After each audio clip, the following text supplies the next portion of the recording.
Satu, jangan lupa sejarah. Bangsa yang lupa dan meninggalkan sejarah pasti bangsa yang bingung, yang kayak layangan putus, ngolah ngalih bingung gitu. Iya. Jadi saya mohon maaf, ini mah proyek ada-ngada diadakan supaya bisa dapat proyek. Tapi Bapak Ibu nggak usah khawatir, bagian teman-teman sedang ajukan judicial review. Review. Tapi kalau enggak pun, ini kan cuma 2 tahun lagi, nanti presidennya yang baru, insya Allah, ya kan, Rizal Ramli, ya kan, kita batalin ini proyek ngada-ngada ini.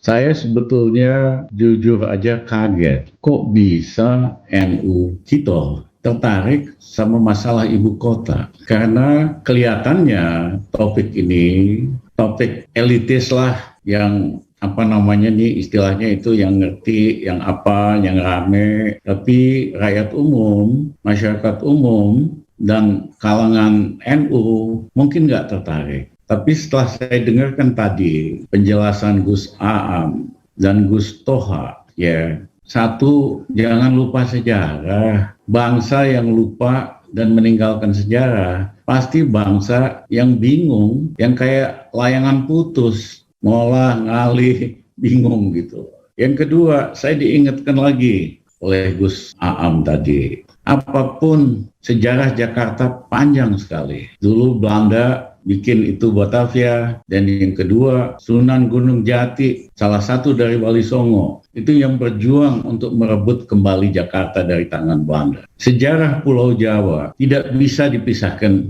dari sejarah Wali Songo dan tokoh-tokoh utama pendiri NU. Jadi jangan lupa sejarah dah, ya. Yang kedua, banyak sekali tempat-tempat historis, kejadian-kejadian historis kita berbangsa terjadi di Jakarta. Bahwa Jakarta kurang rapi, kurang beres, lebih baik itu dibenahi. Nah, saya mau mengingatkan, ada contoh-contoh membangun ibu kota baru yang berhasil. Tapi banyak sekali di seluruh dunia membangun ibu kota baru yang gagal. Saya mulai dari yang gagal. Contohnya adalah Brazil. Ibu kota aslinya namanya Rio de Janeiro. Sejarah pusat kegiatan macam-macam itu adalah di Rio. Kemudian berapa puluhan tahun yang lalu dibangunlah ibu kota baru namanya Brazilian City. Yang jauh sekali, perlu naik pesawat 3-4 jam, banyak uang untuk pembangunan itu. Tapi akhirnya mubazir, hanya jadi monumen saja untuk rapat para pejabat, untuk retreat, sekaligus ngabisin SPJ lah kayak di kita di sini.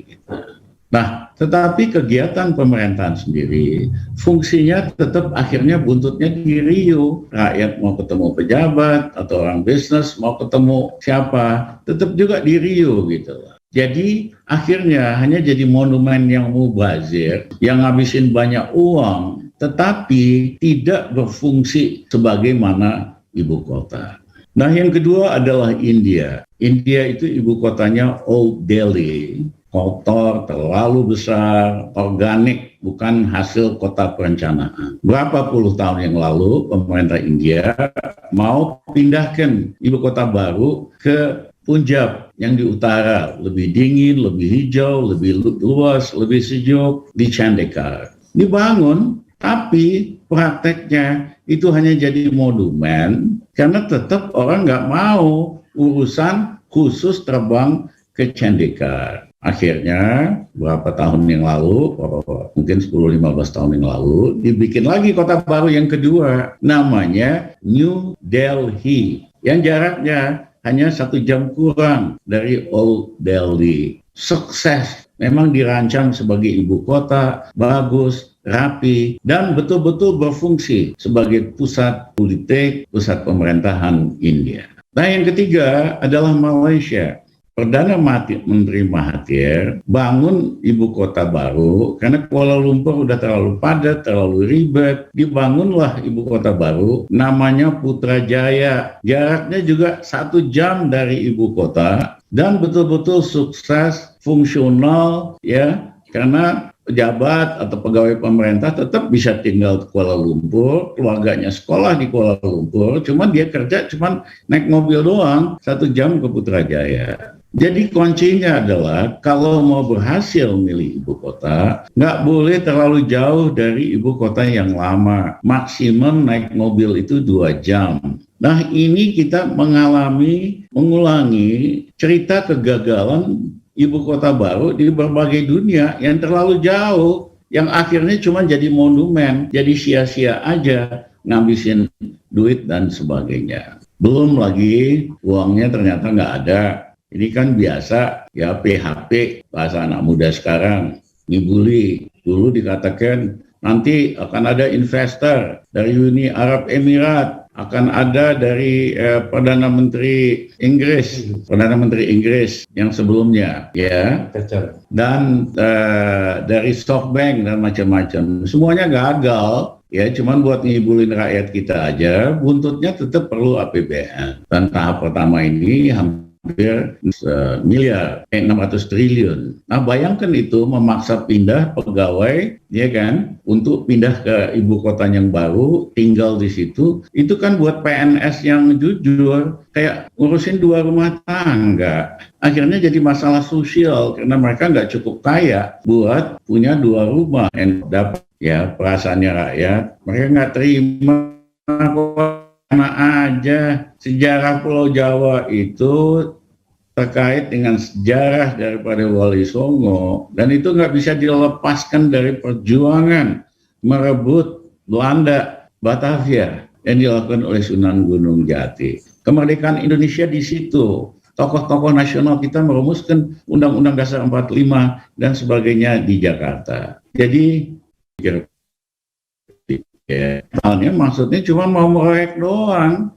Mumpung masih 2 tahun lagi, ada duit 600 triliun, bisa itu pengalaman di Indonesia minimum itu 20%, 120 triliun, bahkan markupnya lebih kadang-kadang. Di banyak proyek yang dibangun infrastruktur ini bisa 30%. Jadi 2 tahun ada uang bancaan 120 triliun, jadi mau ada manfaat, mau kagak penting, bahwa nggak ditinggalin kemudian, ya mereka nggak peduli, apalagi dari segi hankam. Nanti saya rasa Selamat Subianto, Mas Tejo bisa cerita. Ibu kota itu kan masih ada sistemnya, baik secara elektronik, secara persenjataan, defense system yang canggih. Jangan-jangan nanti, ya kan, bisa negara lain duduki dengan cepat gitu loh. Jadi saya mohon maaf, ini mah proyek ngada-ngada diadakan supaya bisa dapat proyek. Tapi Bapak Ibu nggak usah khawatir, sebagian teman-teman sedang ajukan judicial review. Tapi kalau enggak pun, ini kan cuma 2 tahun lagi. Nanti presidennya yang baru, insya Allah, ya kan, Rizal Ramli, ya kan, kita batalin ini proyek ngada-ngada ini. Terima kasih.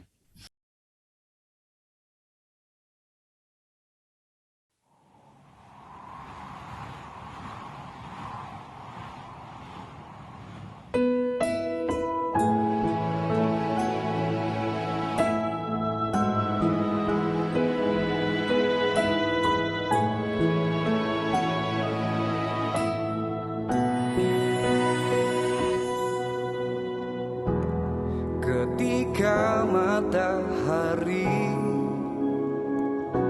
hanya di atas kepala, panas melelehkan, padang yang luas, tak ada naungan, tapi Engkau pemimpin adil. Tuhan memberi kabar gembira, setiap manusia